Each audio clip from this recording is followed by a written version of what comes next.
কি গো বিজ্ঞানী, কি করছো? কি আবার করব বলো গোপাল, আমার যা কাজ, এই একটু একটা পটকা নিয়ে গবেষণা করছি। হ্যাঁ, সে কি গো বিজ্ঞানী? আরে বাবা, অনেকদিন আগে থেকেই এটা বানিয়ে রেখেছি, যদি আমাদের রাজ্যের কোনো বিপদে আপদে কাজে লাগে সেই জন্য। তুমি দেশের জন্য এত ভাবছো, আর এমন ভাগ্যের পরিহাস দেখো, মহারাজ তোমাকেও রাজসভা থেকে বহিষ্কার করলো। ঠিক বলেছো গোপাল, আমি কালকে সকালবেলা গিয়ে মহারাজকে আমার এই যুগান্তকারী পটকা আবিষ্কারের কথা জানাবো, তাহলে মহারাজ নিশ্চয়ই আবার আমাকে রাজসভায় ফিরিয়ে নেবেন। হ্যাঁ, তা নিশ্চয়ই নেবেন, কিন্তু আমার তো কোনো হিল্লে হলো না। এমনিতেই বাজারের আগুন দাম, নুন আনতে পান্তা ফুরিয়ে যাচ্ছে। এখন চাকরি খুইয়ে আমি কিভাবে সংসার চালাবো বলো তো? কৃষ্ণনগর রাজ্যের রাজা হওয়া, তাই তো? হ্যাঁ, কি আর করব বলুন, আমার সেই গুপ্ত ইচ্ছে সুপ্তই রয়ে গেল, কোনোদিন পূরণ হলো না। নবাব খাম্বাজরাজ কেউই কোনোদিন আমার মনের ইচ্ছে পূরণ করতে সাহায্য করলো না, তাই আপনার কাছে আসা। ওই খালি হাতে বসে থাকলে সেই গুপ্ত ইচ্ছে শুধু সুপ্তই থাকবে না, কদিন পরে লুপ্ত হয়ে যাবে। শোনো কৃষ্ণনগরের মন্ত্রী, তোমার মতো আমারও বহুদিনের ইচ্ছে ওই সোনার রাজ্য কৃষ্ণনগরকে নিজের হাতে পাওয়া, কিন্তু কিছুতেই হচ্ছে না। তাই আমি একটা পরিকল্পনা করেছি। কি পরিকল্পনা? পরিকল্পনা ঠিক মতো খাটাতে পারলে ওই কৃষ্ণনগর হাতে পাবো, সেটা হবে আমার একটা অঙ্গরাজ্য। কি পরিকল্পনা বলুন বর্ধমান রাজ। শোনো, কৃষ্ণনগর রাজ্যকে বাগাতে গেলে তোমাদের দুটো পথের কাঁটাকে সরাতে হবে।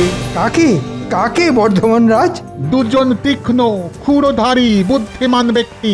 শোনো শোনো, তুমি কালকে। আপনি কোনো চিন্তা করবেন না, এই সব কাজে বিশাল পটু, যাকে বলে বড় খেলোয়াড়। ঠিক আছে, তুমি তোমার দাবার চাল দিতে থাকো, তারপর সুযোগ বুঝে আমিও মক্ষম চালটা দিচ্ছি। ঠিক আছে ঠিক আছে, আপনি আপনার কাজ শুরু করে দিন, আমিও কালকে রাজসভায় গিয়ে আমার কাজ শুরু করে দেব।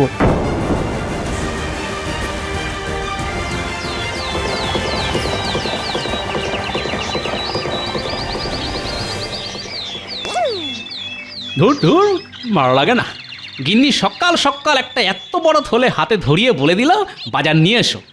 টাকাগুলো যেন খোলাম কুচির মতো উড়িয়েই দিল।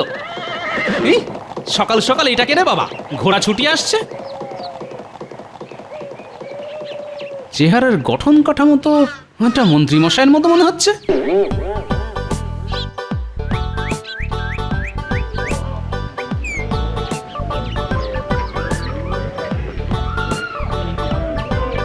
কি ভাই, তোমার এই পটল তো সকাল সকালই পটল তুলেছে।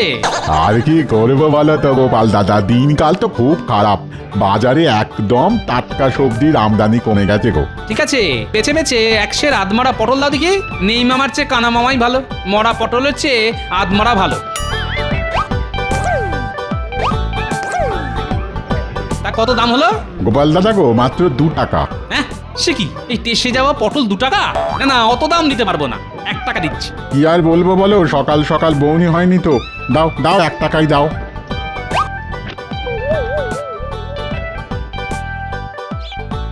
দেখেছো মানুষটাকে কোন কাক ভরে বাজার আনতে পাঠিয়েছি, কিন্তু এখনো ফেরার নাম গন্ধ নেই। কখন রান্না যে হবে আর কখন রাজসভায় যাবে, দূর দূর দূর, আমার হয়েছে যত জ্বালা।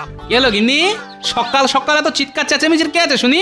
ওই ওই এতক্ষণে বাবুর সময় হলো বাজার থেকে বাড়ি ফেরার। হ্যাঁ, দেরি হবে না?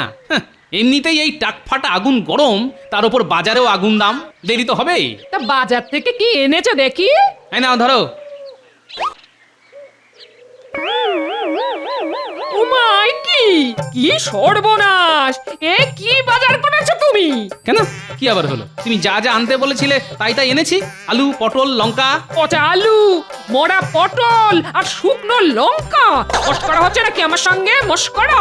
এইসব এইসব গরু ছাগলের খাবার তুমি সংসারের জন্য এনেছো? কি আর করবো বলো গিন্নি, বাজারে সবকিছুর যে আগুন দাম, তোমাকে এই দিয়েই রান্না করতে হবে, বুঝলে?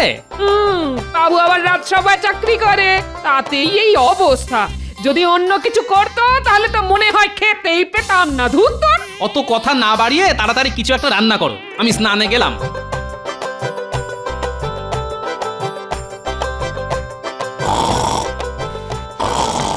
তখন থেকে কার যেন একটা নাক ডাকার আওয়াজ পাচ্ছি। সকাল সকাল রাজসভায় কে ঘুমোচ্ছে শুনি। ওই তো ওই তো মহারাজ, আপনার পাশে দণ্ডায়মান ঘোড়া স্বরূপ মন্ত্রীমশাই দাঁড়িয়ে দাঁড়িয়ে ঘুমোচ্ছে। বাইরে এত চড়া রোদ্দুর, লোকজনের ফাটছে টাক, রাজসভাতে মন্ত্রীমশাই দিচ্ছে ঘুম, ডাকছে না। আমি তো মন্ত্রী মশাইয়ের এই দিনের বেলায় ঘুমের কোনো বৈজ্ঞানিক কারণ খুঁজে পাচ্ছি না। মনে হচ্ছে মন্ত্রী মশাই গ্রহ নক্ষত্র ঝিমিয়ে রয়েছে। কি হলো? কি হলো? কি হলো? ও ঘোড়া মশাই, থুড়ি মন্ত্রী মশাই, উঠে পড়ুন। কি বললে গোপাল? আমি ঘোড়া? তাহলে তুমি কি? তুমি একটা পেট মোটা হাতি। ঘোড়াই তো দাঁড়িয়ে দাঁড়িয়ে ঘুমায়, তা আপনাকে আর কি বলে ডাকবো বলুন? এর থেকে ভালো উপমা যে আর কিছু পেলাম না। খুব খারাপ হয়ে যাচ্ছে কিন্তু গোপাল, নিজে তো সারাদিন কোনো কাজ করো না, শুধু আমার পিছনে লাগা। এই তোমরা থামবে এবার। মন্ত্রীমশাই এরকম ঘুমোলে রাজ্যবাসী কি করবে? হ্যাঁ ঠিকই তো। আমি এমনি এমনি ঘুমাইনি মহারাজ, আমি সারা রাত ঘোড়ায় চড়ে রাজ্য পাহারা দিয়েছি। আমিও আপনাকে সকালবেলা ঘোড়ায় চড়ে রাস্তায় ঘুরতে দেখলাম। দেখুন মহারাজ, গোপাল আমাকে নিজেই প্রত্যক্ষ দেখেছে, আর গোপালই আমাকে ঘোড়া বলে অপমান করছে। না গোপাল, এটা কিন্তু তুমি খুবই ভুল করেছো। না জেনে বুঝে কাউকে এভাবে অপমান করা উচিত নয়। মহারাজ, আমার কি মনে হয় জানেন তো, আমাদের রাজসভা থেকে দুজন অকর্মার ঢেঁকি সভাসদকে একেবারে বিদায় করে দেওয়া উচিত। হ্যাঁ, কাদের? কাদের? গোপাল আর বিজ্ঞানীকে।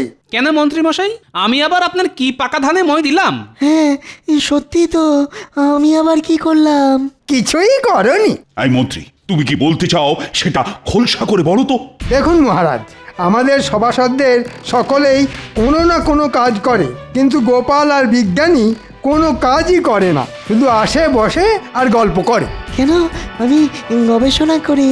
তোমার গবেষণায় তোমার জ্ঞান বাড়ে, তাতে রাজ্যের কি উপকার হয় শুনি? হ্যাঁ, হ্যাঁ ঠিকই তো। মহারাজ, আমি তো যে কোনো বিপদ এলেই তাতে ঝাঁপিয়ে পড়ি, রাজ্যকে বাঁচাই। সেসব অতীতে যা যা করেছো সব ভুলে যাও। ভবিষ্যতে কি উপকার করবে তার কি ভরসা আছে? তা বলে রাজসভা থেকে তাড়ানোর কি যুক্তি? গোপাল, আমিও কিন্তু মন্ত্রীর সাথে একেবারে একমত। তুমি আর বিজ্ঞানী রাজসভায় কোনো কাজই করো না, আর তাই তোমাদের দুজনকে রাজসভায় রাখাই অনুচিত। আর সে কারণেই তোমাদেরকে আজ থেকে রাজসভায় ছুটি দিয়ে দিলাম। না না মহারাজ, এরকম করবেন না। বাড়িতে গিন্নি আছে, আমরা না খেতে পেয়ে মরে যাবো যে, আমাদের সংসারটা তো ভেসে যাবে। ওসব বলে আমার মন গলাতে পারবে না গোপাল। যেদিন তুমি আর বিজ্ঞানী তোমাদের দুজনের রাজসভায় থাকার গুরুত্ব প্রমাণ করতে পারবে, সেদিনই আবার রাজসভায় ফিরে আসবে, নইলে কিন্তু নয়। এ কি মহা ফাঁপড়ে পড়লাম রে বাবা! বিজ্ঞানী গোপাল অসহায়, আজ সামনে মহা ফাঁপড়, রাজসভার চাকরি হারিয়ে বেলবে তারা পাঁপড়।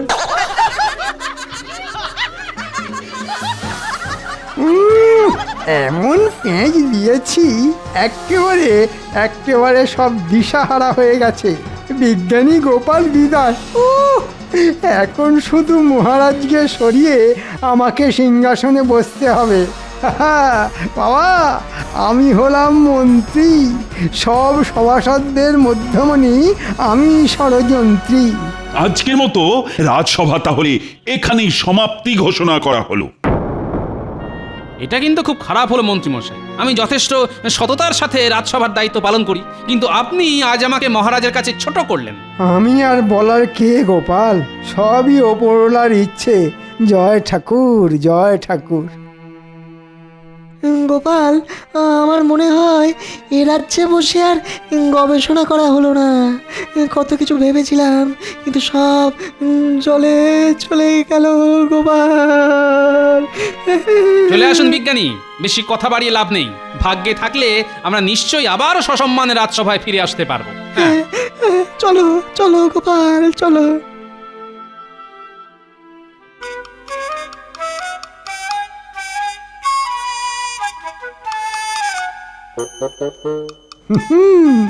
তোমাদের রাজসভা থেকে তাড়িয়েছি, এবার তোমাদের রাজ্য থেকে বিদায় করব। হাহা।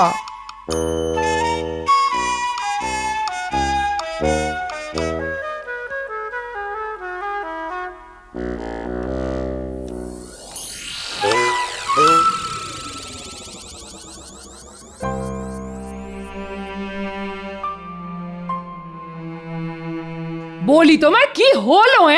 সেই রাজসভা থেকে এসে বসে আছো তো বসেই আছো, তোমার নাম গন্ধ নেই। আর কি বলবো বলো গিন্নি, এখন থেকে তো বসেই থাকতে হবে। বসে থাকতে হবে মানে? রাজসভার চাকরিটা চলে গেছে গিন্নি। তোমার মাথাটা কি একেবারে খারাপ হয়ে গেছে নাকি? না গো না, মাথা আমার খারাপ হয়নি, যা বলছি সত্যি বলছি। আমার আর চাকরি নেই গিন্নি, যে কটা জমানো টাকা পয়সা আছে সব মনে হচ্ছে এবার ভেঙে খেতে হবে। দূর দূর দূর, কি যে সংসারে এসে পড়েছি আমার কপাল জানে। আজকে আমাকে এই দিনও দেখতে হলো।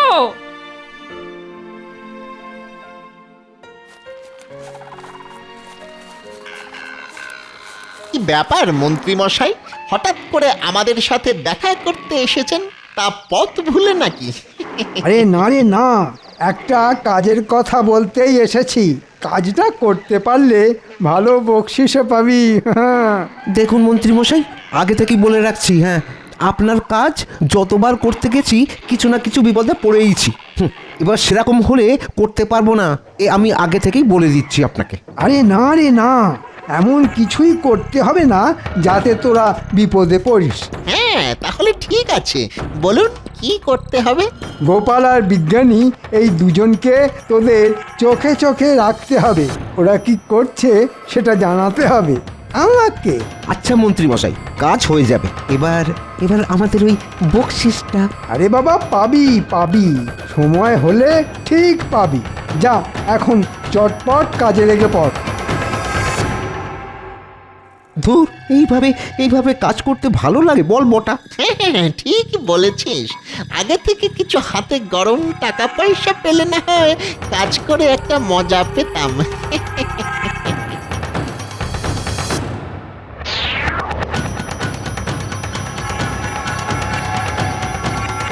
ওরে বটা, গোপাল তো ওই বিজ্ঞানীর বাড়িতেই ঢুকছে রে, আমাদের খাটুনিটা কমে গেল। হ্যাঁ, তা যা বলেছিস। তা ঘটা, তুই চট করে মন্ত্রীমশাইকে ডেকে নিয়ে আয়, আমি ততক্ষণ ঝোপের আড়ালে বসে সব কিছু নজর রাখছি। ঠিক আছে, এই যাব আর এই আসবো। হ্যাঁ। কি গো বিজ্ঞানী, কি করছো? কি আবার করব বলো গোপাল, আমার যা কাজ, এই একটু একটা পটকা নিয়ে গবেষণা করছি। হ্যাঁ, সে কি গো বিজ্ঞানী? আরে বাবা, অনেকদিন আগে থেকেই এটা বানিয়ে রেখেছি, যদি আমাদের রাজ্যের কোনো বিপদে আপদে কাজে লাগে সেই জন্য। তুমি দেশের জন্য এত ভাবছো, আর এমন ভাগ্যের পরিহাস দেখো, মহারাজ তোমাকেও রাজসভা থেকে বহিষ্কার করলো। ঠিক বলেছো গোপাল, আমি কালকে সকালবেলা গিয়ে মহারাজকে আমার এই যুগান্তকারী পটকা আবিষ্কারের কথা জানাবো, তাহলে মহারাজ নিশ্চয়ই আবার আমাকে রাজসভায় ফিরিয়ে নেবেন। হ্যাঁ, তা নিশ্চয়ই নেবেন, কিন্তু আমার তো কোনো হিল্লে হলো না। এমনিতেই বাজারের আগুন দাম, নুন আনতে পান্তা ফুরিয়ে যাচ্ছে। এখন চাকরি খুইয়ে আমি কিভাবে সংসার চালাবো বলো তো? শোনো গোপাল, আমাদের রাজ্যের জন্য তোমার অবদান কিছু কম নয়, তাই আমি মহারাজকে বলবো এই পটকা বানানোর জন্য তুমিও সাহায্য করেছো। এটা এমন একটা জিনিস, সেটা ছোট পটকা আর বড় ঝটকা। মহারাজ দেখবেন আর চমকে চমকে উঠবেন। কোনো আগুন লাগবে না, শুধু ছুঁড়ে মারলেই ফাটবে। কই দেখি তোমার পটকা, একটু পরীক্ষা করে দেখি। এই নাও দেখো, তবে ঘরের মধ্যে ছুঁড়ো না কিন্তু। না না, বাইরে ছুঁড়েই পরীক্ষা করবো। ওরে বাবা রে, ওরে বাবা রে, মরে গেলাম রে। ও মা গো, বাবা গো, বাবা গো, ওরে মা গো, বাবা গো, ওরে, কি ভয়ানক! বাঁচাও বাঁচাও। এ কারা যেন ছুটে পালিয়ে গেল মনে হচ্ছে। এই কিরে,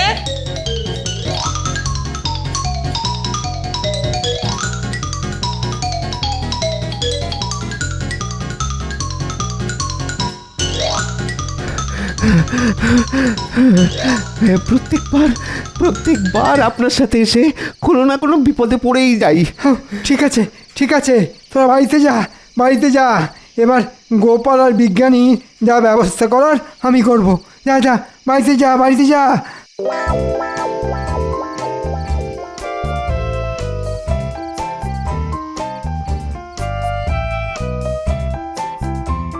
মহারাজ, হে বাবা, হে কি অবস্থা তোমার? আর বলবেন না, সবই গোপালের কীর্তি। তাড়াতাড়ি সৈন্য সামন্ত নিয়ে বিজ্ঞানীর বাড়িতে চলুন, নইলে এর থেকে ভয়ঙ্কর অবস্থা আপনারও হতে চলেছে। কি বলতে চাইছো কি মন্ত্রী? জানেন মহারাজ, আপনি বিজ্ঞানী আর গোপালকে রাজসভা থেকে তাড়িয়ে দিয়েছেন বলে না, গোপাল আর বিজ্ঞানী পরিকল্পনা করে রাজবাড়ি রাজসভা সব উড়িয়ে দিতে চাইছেন। কি বলছো কি মন্ত্রী? চলো তো, প্রহরী। বলুন মহারাজ। চলো এক্ষুনি চলো, তোমাকে আমার সাথে বিজ্ঞানীর বাড়িতে যেতে হবে। যথা আজ্ঞা মহারাজ। তাহলে বিজ্ঞানী, কালকে এই পটকা নিয়ে রাজসভায় যাব।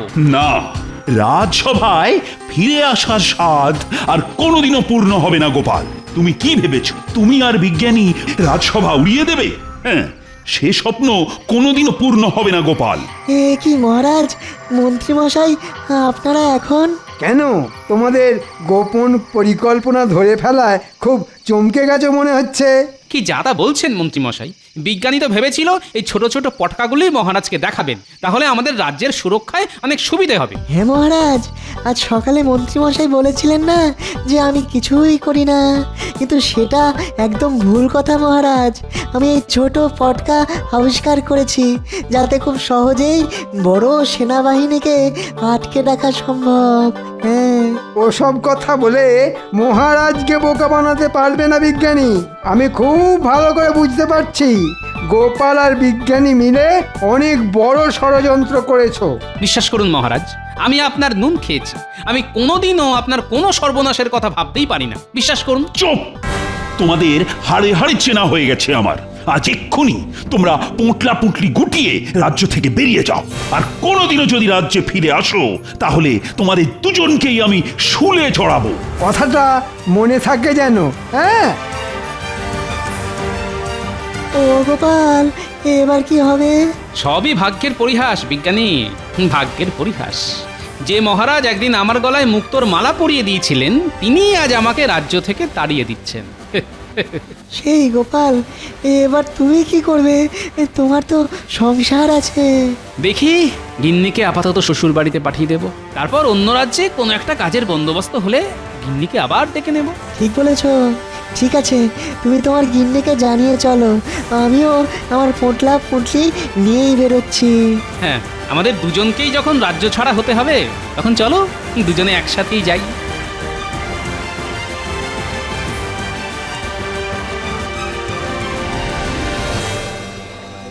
আর বেশি পথ নয় বিজ্ঞানী, এই গুহার রাস্তা পেরোলেই আমরা কৃষ্ণনগর রাজ্যের পশ্চিম সীমানা পেরোবো। ও, সেই তখন থেকে হেঁটেই চলেছি, পাটা যেন আর চলছে না। একটু কথা বসে বিশ্রাম নিলে হয় না গোপাল? চলো তাহলে ওই গুহার ভিতরেই না হয় রাতটা কাটিয়ে দিই, তারপর কালকে ভোর হতে না হতেই অজানার উদ্দেশ্যে আবার বেরিয়ে পড়বো। হ্যাঁ হ্যাঁ, তাই চলো।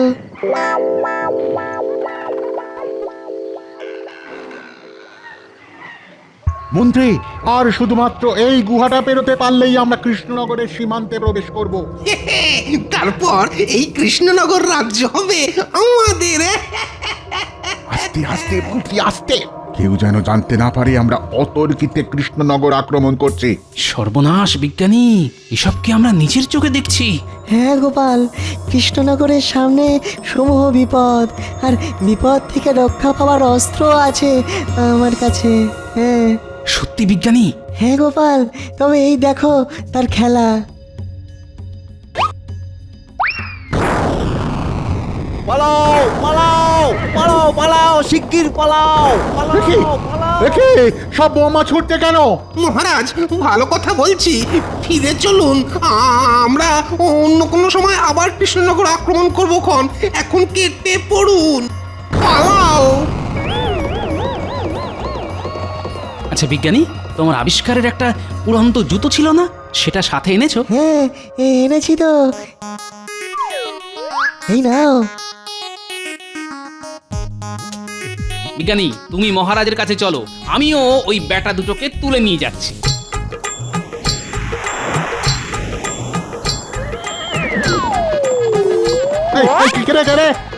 ছাড়ো ছাড়ো ছাড়ো বলছি, ছাড়ো, খুব খারাপ হয়ে যাচ্ছে কিন্তু। ওপর থেকে এখন ছেড়ে দিলে না, এখানেই ফুটুস দুম হয়ে যাবেন আপনারা। তাই যেখানে ছাড়ার ঠিক সেখানেই ছাড়বো। এখন চুপচাপ আমার সাথে চলুন।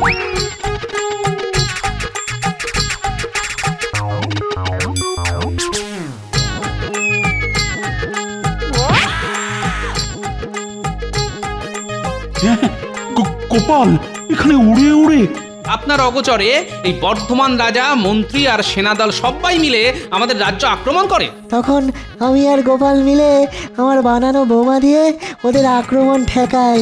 সব সেনারা পালিয়েছে, শুধু এদেরকে ধরে এনেছে গোপাল। হ্যাঁ, আমার মাতৃভূমি বলে কথা। তা রাজ্য যখন বিপদে, তখন তাকে না রক্ষা করে কি করে যাই বলুন তো মহারাজ? সব সব হয়েছে ওই মন্ত্রীটার জন্যে। ও বলল ঠিক কায়দা করে গোপাল আর বিজ্ঞানীকে কৃষ্ণনগর রাজ্য থেকে সরিয়ে ফেলবে, আর রাজ্য হাতাবো আমরা। সব পরিকল্পনায় জল ঢেলে দিল। মন্ত্রীর এত বড় সাহস! দেখলেন মহারাজ, আমরা নির্দোষ, শুধু শুধু আমাদের ফাঁসানো হয়েছে। আজ আমি মন্ত্রীকে ছাড়বো না, বেটাকে মেরেই ফেলবো। প্রহরী, তুমি এই বর্ধমান রাজার মন্ত্রীকে বেঁধে রাখো, আর মন্ত্রীকে আজ আমি উচিত শিক্ষা দেব। আর গোপাল, বিজ্ঞানী, তোমরা আমায় ক্ষমা করো। ভুল বুঝে আমি তোমাদেরকে অনেক কথা বলেছি, কিছু মনে করো না যেন। আজকে থেকে তোমরা আবার সসম্মানে রাজসভায় আসবে। তোমাদের এই উপকার আমি কোনোদিনও ভুলবো না। সবই মহারাজ বিজ্ঞানীর আবিষ্কার করা ছোট পটকার বড় ঝটকার কামাল। আর এখন আমি মন্ত্রীকে একটা ঝটকা দেব। দাঁড়াও মন্ত্রী, দাঁড়াও বলছি, দাঁড়াবে মন্ত্রী। ভুলে গেছে মন্ত্রী। মহারাজ